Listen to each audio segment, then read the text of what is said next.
আইন প্রয়োগকারী সংস্থা এবং আইনকে বাস্তবায়ন করার দায়িত্ব তো সরকার। তার অর্থমন্ত্রী বলছেন যে চাঁদাবাজি বেড়েছে 5ই আগস্টের পরে, তাহলে তো আপনাদের আর মানে ক্ষমতায় থাকার বৈধতা তো আপনারা নিজেরাই নষ্ট করছেন, আপনারা নিজেরাই সেটা হারিয়ে ফেলেছেন। আজকে অর্থনীতির চারিদিকে যে হাহাকার চলছে, সেই হাহাকার আপনার একের পর শত শত গার্মেন্টস ফ্যাক্টরি বন্ধ হয়ে গেছে, কোনো কর্মসংস্থান নাই, শিল্প কলকারখানা বন্ধ, ব্যবসা বাণিজ্য প্রায় অচল অবস্থা। তো অর্থমন্ত্রী আপনার দায়িত্ব এইটাও, এবং সমাজের যে আইন শৃঙ্খলা পরিস্থিতির যদি অবনতি হয় তার জন্য তো দায় সরকারের। আর আপনারা বলছেন চাঁদাবাজি বেড়েছে। তো এগুলো দিয়ে শাক দিয়ে মাছ ঢাকা যাবে না, কখনোই যাবে না। আজকে যদি একটি সরকার যদি দুর্বল থাকে, আজকে নানাভাবে দেখছেন এই যে দুর্গাপূজা হচ্ছে, আমাদের হিন্দু ধর্মাবলম্বী সম্প্রদায়ের একটা প্রধান উৎসব। আমাদের ভারপ্রাপ্ত চেয়ারম্যান বারবার নির্দেশ দিচ্ছেন, বিভিন্ন বক্তৃতার মধ্যে বলছেন অত্যন্ত শান্তিপূর্ণ, নির্বিঘ্ন, নিরাপত্তার সাথে কাজ করবে, এবং বিএনপির সকল পর্যায়ের নেতাকর্মী এই নিরাপত্তার দায়িত্ব পালন করবে, এবং তারা করে যাচ্ছে। আজকে নবমী চারিদিকে আপনার আমাদের নেতাকর্মীরা একেবারে প্রখর দৃষ্টি রাখছেন, এবং তারা যারা পূজা কমিটির সাথে আছেন তাদের সাথে তারা কাজ করছে। ইনশাল্লাহ এখন পর্যন্ত আপনারা দেখেছেন অত্যন্ত নিরাপদ। আমি বলছি না যে সরকারের এখানে কোনো দুর্বলতা আছে, সরকারও চেষ্টা করছেন, সরকারও নানাভাবে করছেন, যোগাযোগ করছেন সব দিকে। কিন্তু আপনার পাহাড়ে অশান্তি কেন? তাহলে নিশ্চয়ই বুঝতে হবে যে বাংলাদেশ বিরোধী কোনো শক্তি অথবা যাদের পতন হয়েছে তারা তো অনেক টাকা নিয়ে পাচার করেছে, সেই টাকা দিয়ে বাংলাদেশের ভিতরে অস্থিতিশীল করতে পারে। তো এই অস্থিতিশীলতা যদি না হয়, আগে থেকেই বিভিন্ন পদক্ষেপ তো এই সরকারের নেওয়া দরকার ছিল।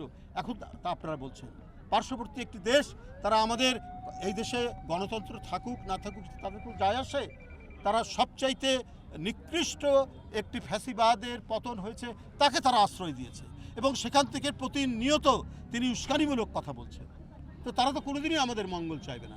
মঙ্গল চাইবে এদেশের মানুষ, মঙ্গল চায় এদেশকে যারা ভালোবাসে, এবং এদেশের মানুষেরই সমর্থন রয়েছিল এই অন্তর্বর্তী সরকারের প্রতি।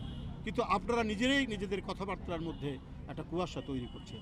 আজকে মন্ত্রণালয়, আজকে জনপ্রশাসন, আজকে শিক্ষা প্রতিষ্ঠান, প্রত্যেকটি জায়গায় একটি বিশেষ রাজনৈতিক দল, তাদের নাকি প্রভাব প্রতিপত্তি। কেউ বলছেন যে জামাত ইসলাম নাকি মানে এই বর্তমান সরকারের ছায়া সরকার, কারণ প্রত্যেকটি জায়গায় তাদের লোক বসাচ্ছে, প্রতিটি মন্ত্রণালয়, প্রশাসন, প্রতিটি ক্ষেত্রে, এবং শিক্ষা প্রতিষ্ঠান তো দখল করে আছে।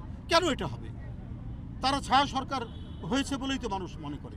তো এই সমস্ত পরিস্থিতি থেকে দেশকে সত্যিকার অর্থে একটি অবাধ সুষ্ঠু নির্বাচনের দিকে নিয়ে আসুন, এবং যে কোনো ক্রাইম এবং যে কোনো ধরনের সামাজিক উৎপাত এটাকে দমন করার দায়িত্ব সরকারের, সরকার সেই দায়িত্ব পালন করবেন। কিন্তু সেই ক্ষেত্রে প্রশাসন, মন্ত্রণালয়, শিক্ষা প্রতিষ্ঠান, প্রত্যেকটি শিক্ষা প্রতিষ্ঠানে নিরপেক্ষ লোকদেরকে বেছে সেইখানে বসাতে হবে। বিশেষ করে রাজনৈতিক দলের লোকদেরকে বসিয়ে তাদেরকে যদি ছায়া সরকার বানান, এটা জনগণ মেনে নেবে না। আমরা বিএনপি পরিবারের যারা রয়েছেন,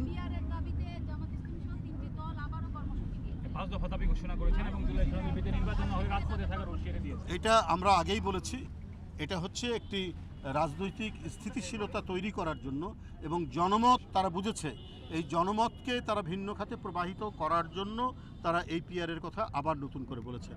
কিন্তু জনগণ এই পিআরের সাথে নয়, পিআর সম্পর্কে জনগণ এখনই ওয়াকিবহাল নয়, কিছু শিক্ষিত লোক হয়তো জানে, কিন্তু সেই পিআর আসা মানেই, এটা প্রবর্তন করা মানেই আপনার নির্বাচনী ব্যবস্থা, নির্বাচন এবং আমাদের দীর্ঘদিনের যে অবাধ সুষ্ঠু নির্বাচন সম্পর্কে মানুষ যেভাবে অভ্যস্ত, সেই অভ্যস্তটাকে তারা বিভ্রান্ত করার জন্য এই কথাগুলি নিয়ে আসছে।